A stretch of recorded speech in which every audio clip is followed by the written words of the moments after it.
Welcome to the world of tomorrow.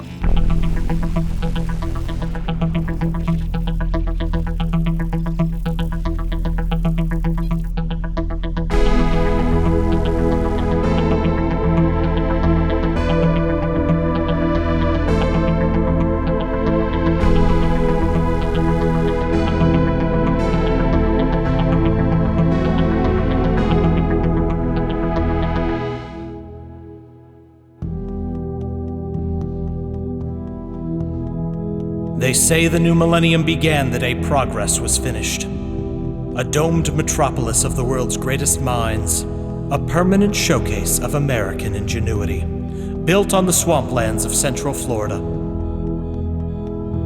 In this self-styled city of the future, 50,000 temporary residents live, work, and occasionally die.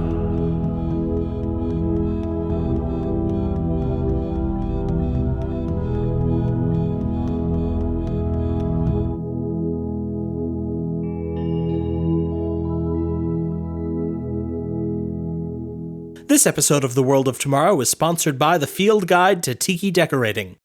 And now, Murder in Progress, Chapter 4. Here's the tea on progress, and I'm serving it to you right from the kettle, scalding hot, Earl Grey style. So coat your taste buds in asbestos and get ready for it. Everyone in progress wants you to believe that they have seen the future and it works. They want you to believe that technocrats can run things in some sort of pure meritocracy. But the men who designed this place forgot about something. Human beings. The truth is, progress works the same way everywhere works. Grease palm trees, family connections, you scratch my ass, and I'll scratch yours. Everyone else may have bought it. The newspapers, the academics, school guidance counselors, which, yes, are a subset of the academics, but a very specific one. There was only one man who was willing to tell the truth. Alan Atlas. And he gave us what I can say without exaggeration was the best television show of all time. Mysteries of Progress. Every week, he'd start the show the same way. Progress, the city where if you can dream it, you can do it. But one man's dreams can be another's nightmares. And then he'd go into the story of the week.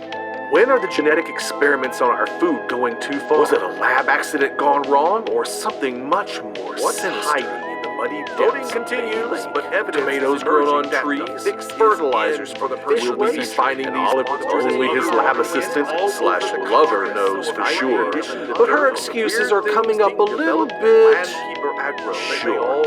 Find out in 20,000 teeth. Stay tuned for the tale of the technician of temptation. And that's how I finally heard about Eve. Okay, I didn't know I was dating her sister until, well, yesterday. But you see, some people saw that show and thought progress was a lie hiding behind a mask. I watched that show and I said to myself, you know what?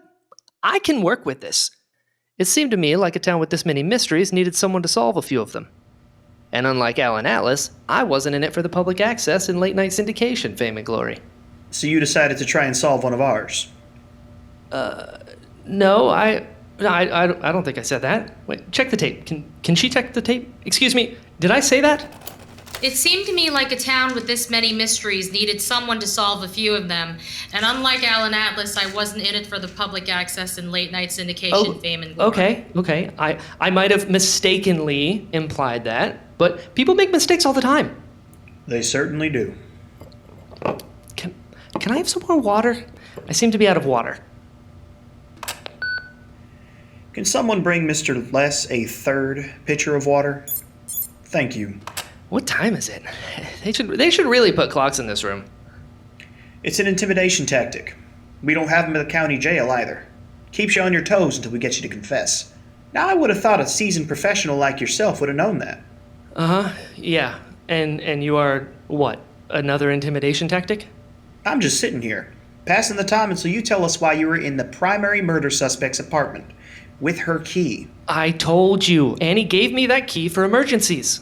Emergencies. So you were close. I don't know what you would call, like, whatever sister-in-laws is when you're dating. You know, sister in we're not ready for a label yet. But she trusted you enough to let you have a key. Obviously. Do you trust her? So far. Rick! Hi, Tim. Thank you so much. I'm with him. I will be collecting my things, and it's been wonderful. You've been an excellent host. The water was, from Florida, but thank you. Sit down. And sitting. Deputy, would you excuse us? Some people with Progress Security would like to have a word with him. Of course. Now I'll be outside if you need a real cop. Oh, before you go, you all took a circular camera of mine, and I was wondering, you're walking out the door.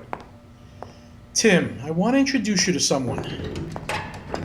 This is... Chief Maxion, head of Progress Security. Rick has been filling me in on your unique relationship with the department. I wouldn't call it unique. You aren't the only private investigative detective in Progress?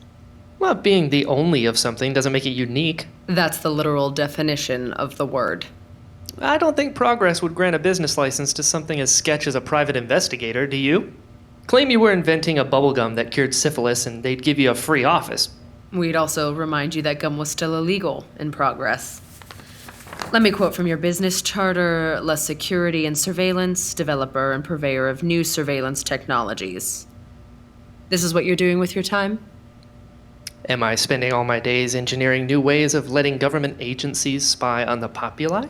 I believe that you are legal fiction, Mr. Less. I'm a what now?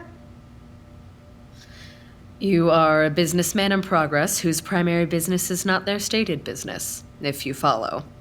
It doesn't much matter, to be honest. Emphasis on the word legal in that phrase. What makes you unique is that your alleged activities means that you are granted a nearly unlimited surveillance consultant access with Progress Security. You know what that means. I go where I wants to?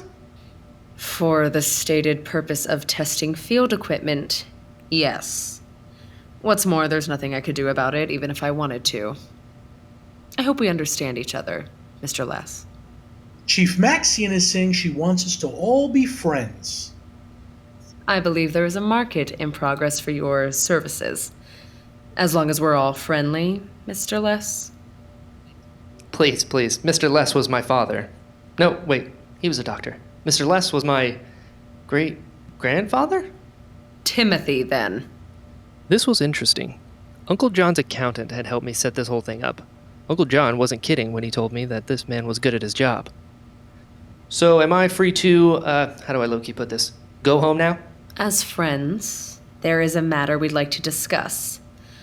Do you know an Evelyn Regina Moore? Well, I didn't know her middle name was Regina. You were at her apartment today. Yes. When is the last time you spoke with her? Where are we going with this? Tim, she murdered Liam Crawford. I don't think so. Take a look at this, friend. 1. We know that Crawford and Moore were lovers. Most likely prior to her employment at AKIP, she had almost unlimited access to the building. As a tour guide? No.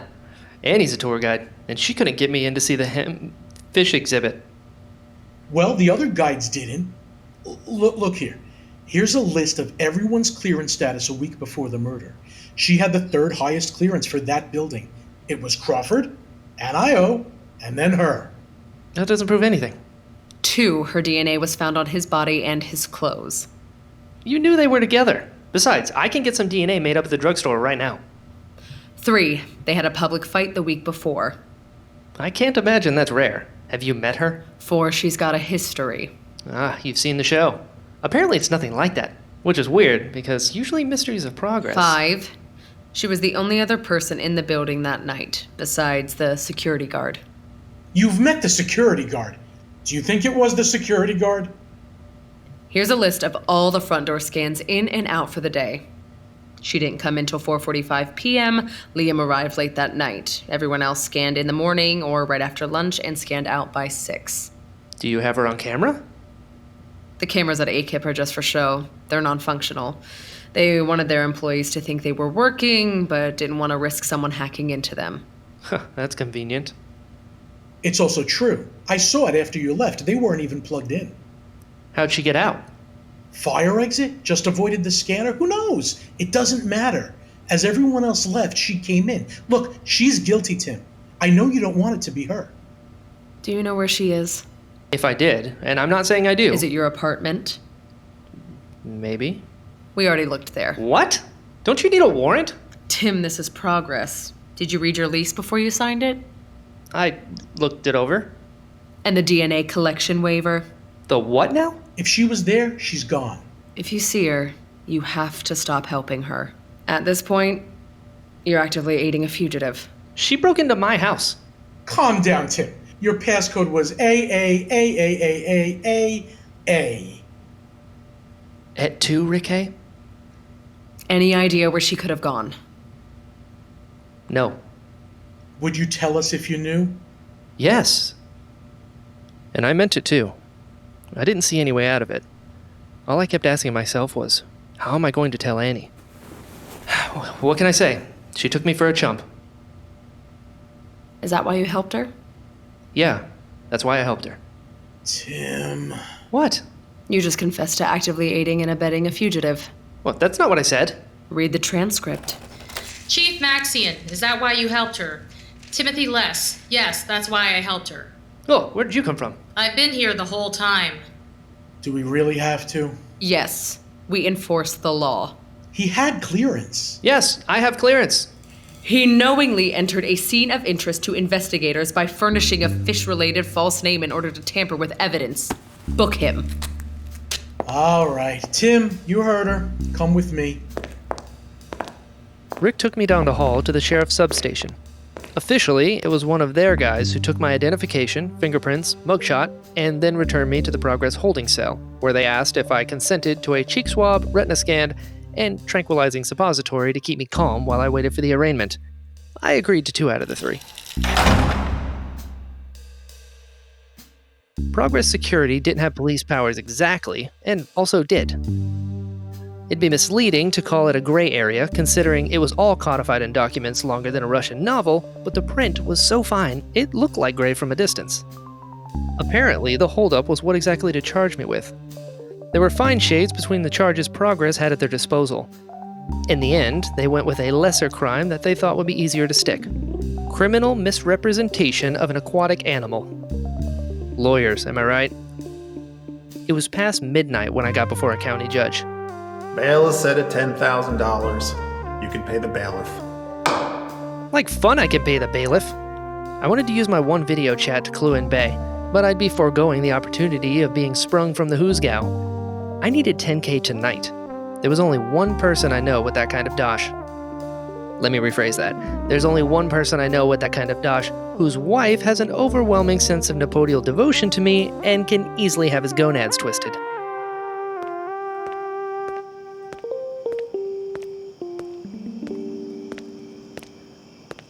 Uncle John, you look happy to see me.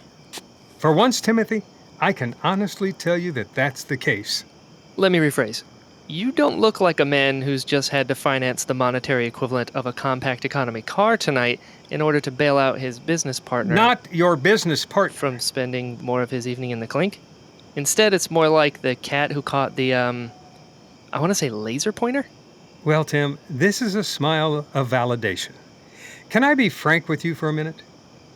Yes? You see, it's not just your inability to apply yourself to any task at hand. And it's not just that you get distracted by the most meaningless and trivial of diversions, or that you think you could do my job better than me, despite both my 20 years of experience and my possessing an IQ higher than that of a goldfish in a remedial program. Wait, who is a goldfish? It's also your face. Have you ever heard the German word Backpfeifengesee? I don't think so. Well, look it up in a dictionary when you get home. None of this answers why you're smiling like a cat that's lost its mittens. That is not a saying that people use. Your Aunt Sarah always had a soft spot for you for some reason, but even she knew that sending me out in the wee hours to bail you out of jail was a step too far. Oh, but you desperately needed help, she told me. I was the only one, she told me. And so, an understanding was reached. And this concordat you made with the MRS. Do I want to know what the tit for the tat was? Oh, the tit was you.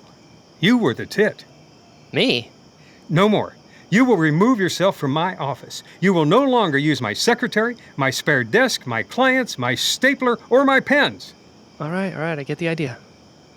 I put up $10,000 for the privilege of not having to deal with Timothy Less' private eye. Well, better hope I show up for that court date. Oh, if you don't, I will personally fill out Progress Form 497-B, wait the requisite 5 business days, receive my bounty hunter license in the mail, and track you down using any means I deem necessary. You've put a surprising amount of thought and also research into this. Don't try me. Tomorrow you can clear off your desk. I won't be in the office. Okay then. I'll see you at Christmas, I guess. And there I was, standing in the middle of the street like the world's most depressing road work ahead sign. As of tomorrow, I had 0 prospects for income, no place to work even if I did, and an ironclad criminal case against me working its way through the system. I needed a drink.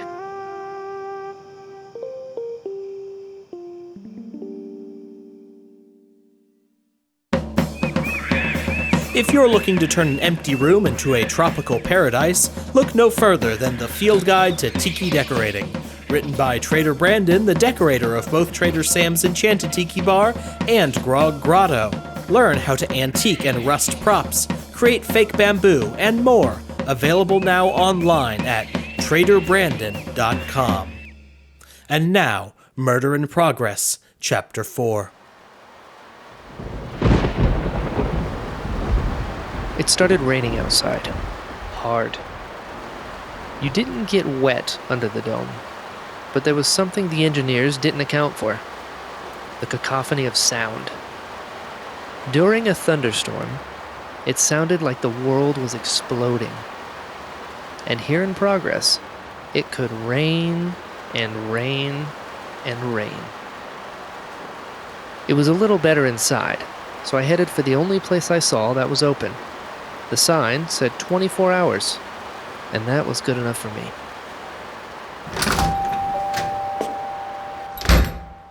Scotch and soda. Light on the soda.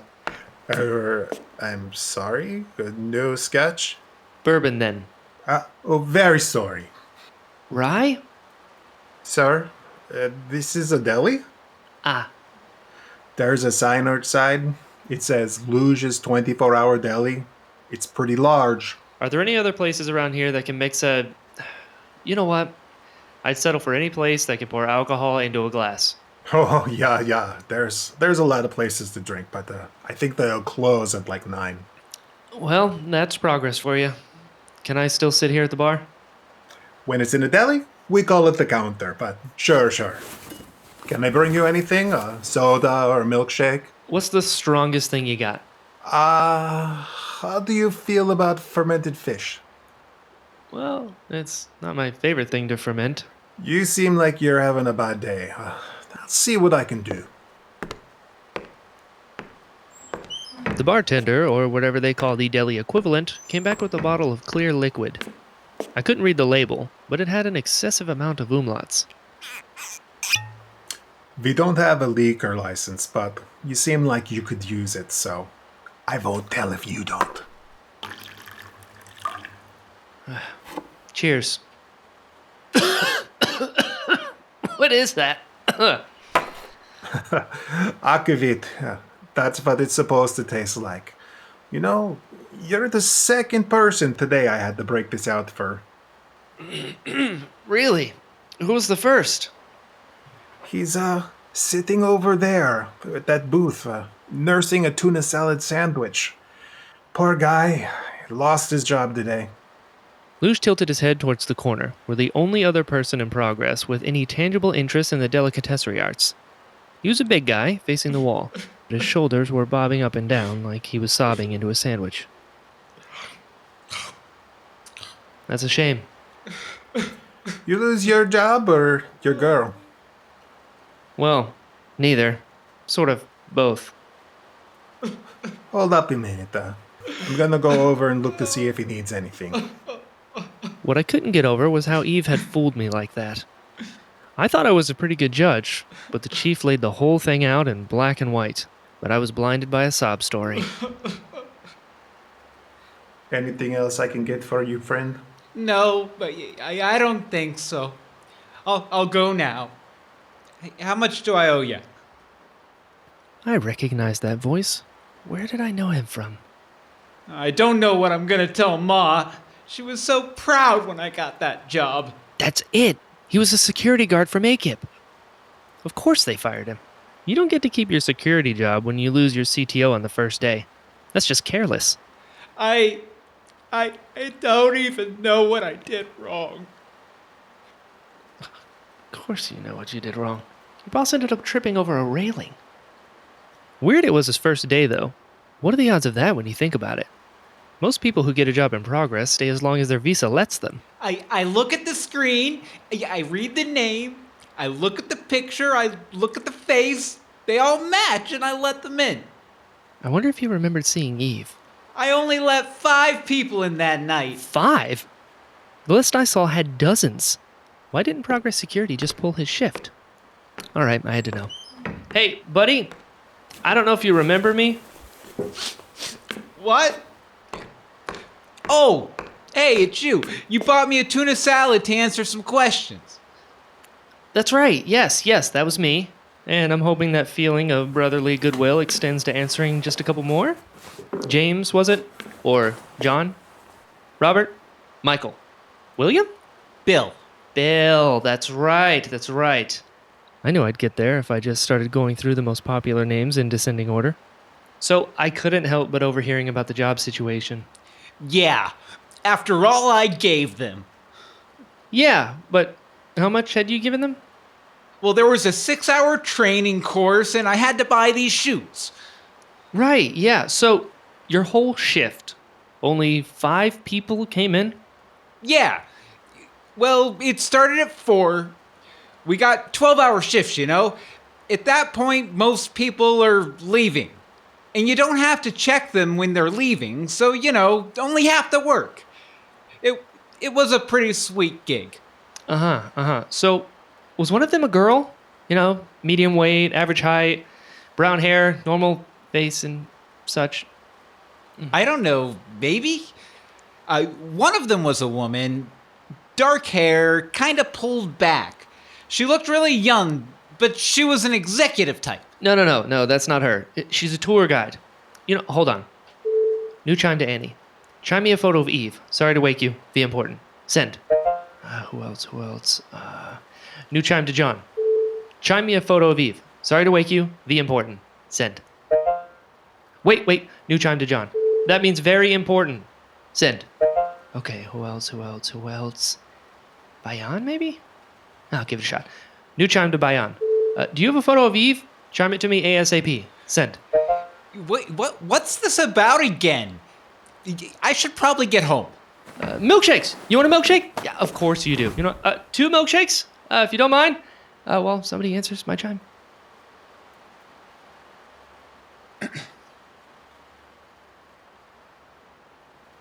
So, rain's still coming down. Sure is. So, let's see, one more person who might be up. Oh! New chime to Eve. Chime me a pic of yourself. Send. Wait! New message to Eve. Not like that. Just a picture of what you look like. ASAP and THK. Send. Oh, hi. Sorry, I was in the back. You want a milkshake? Ooh, could I get a strawberry? Picture chime from Eve. This is her. Did you see her? No, I didn't see her. Are you sure? Yeah, there were only 5 people. But she was on the records I saw. She came in at 4:45. Records? For the door, I guess. Yeah, for the doors. Where you scan in. But you scan in twice. What? Yeah, once at the door, once at the gate by the desk. So they must have shown me the door scans. But you checked the people who actually entered by name and site. That means that someone could scan in at the door with a key card and then... Sorry, did you want me to say something now? I'm not sure where you're going with this. Use a... Wait, what do they use to scan in at the gate? Oh, bracelet. Use a different bracelet there? I guess you could.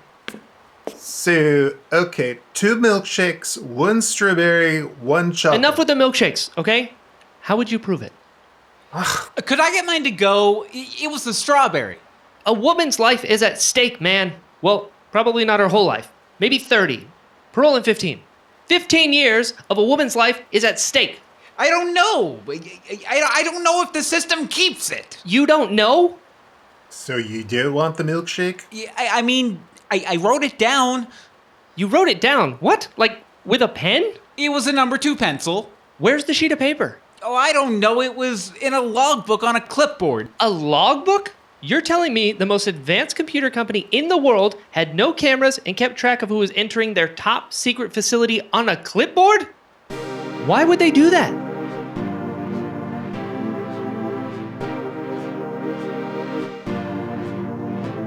I finished getting whatever details I could, paid for the shakes, and grabbed a Pavigate home.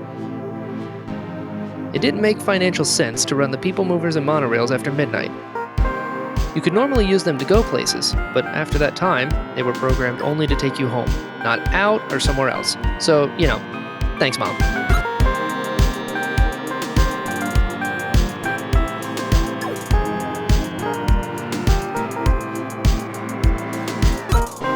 I looked up to my window, and it's deja vu again.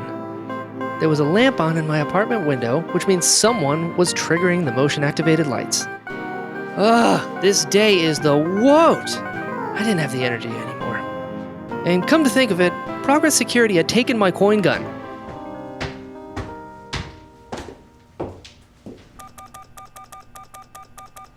Alright, who's there? Tim. No, I'm Tim. You're... Oh. Annie, what are you doing here? I didn't know what else to do. Something happened with Eve. Sit down. They arrested her. Progress Security picked up Eve? I think a SWAT team and the whole production. How did they find her? Apparently, she sent out a chime. I have no idea why. She knows how the system works. They tracked her down in 5 minutes. Oh.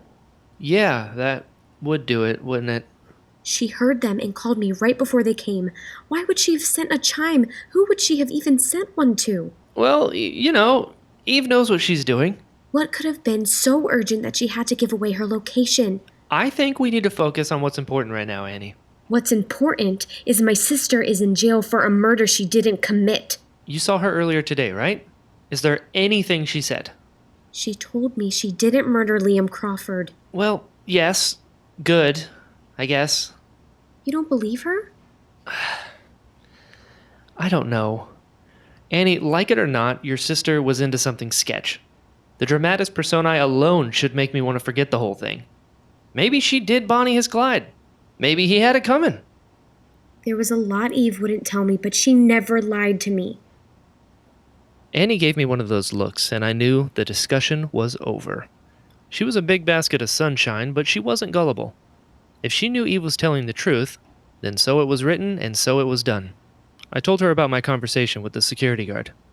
I mean, that's it. We've got to get that log. How would we find it? This didn't happen by accident, Tim. We have to assume this was a setup. The security guard said there were 5 people on that list. Okay, we find the list, we can prove that Eve wasn't there, and get 5 suspects in the process. 4. One's the Crawford, Look, we're not doing anything else tonight. I need sleep. All right, it's been a day. I'll turn my chime back on. You turned your chime off? Of course, I knew they were monitoring me. I didn't want to forget and send something by mistake. Personally, I start to shake when I don't have access to my chime. Annie didn't suffer from that affliction. I kissed her on the forehead and went to sleep. I had spent so long thinking about if Eve didn't commit the murder, I seemed to have forgotten that someone did, and that someone didn't want to be found out. I started doing the math in my head. Yes, there were 4 people on the list, but maybe those were all decoys too. There were 400 people who had gone into the building that morning. Triple that if you include SOs and family members who could have figured the system out. And then add close friends. By the time I had run out of multipliers, my list of suspects was the entire population of Progress, which was incidentally the number of people who had a profound dislike of Liam Crawford. It all smelt like the 3rd day of a gaming convention, and it was making me extra salty. Eve wasn't there that night, But they knew no one was going to believe a first night on the job security guard who had just been fired. Not when they had computer records, a history, and a motive. Whoever set this up thought they had the perfect patsy. But they overlooked one thing. Eve's sister was dating the best private investigator in progress. And that was me. The trouble was, as far as I could tell, the only thing that could show it wasn't Eve there that night was written on a single piece of paper in a logbook, current whereabouts unknown. Was it logged in evidence and just been overlooked? Was it still there on the desk? Or had someone taken it? All I knew was that in the most technologically advanced city in the world, Eve's fate, and therefore my girlfriend's happiness, and therefore my happiness, were all dependent on finding a single sheet of paper in a book containing information written with number 2 pencil. Well, that's progress for you.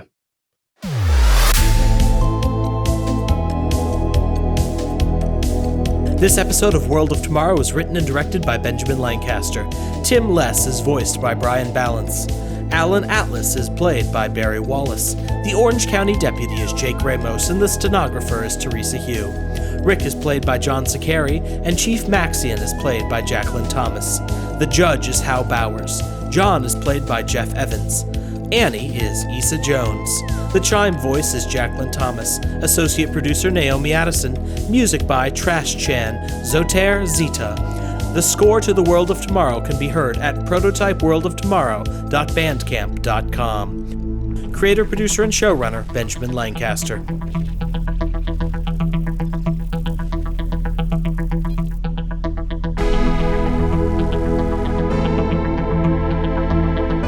If you enjoyed this episode of World of Tomorrow, please go to iTunes and give us a 5-chime review. And we really mean it this time. We'd really like you to go to iTunes and give us a 5-chime review.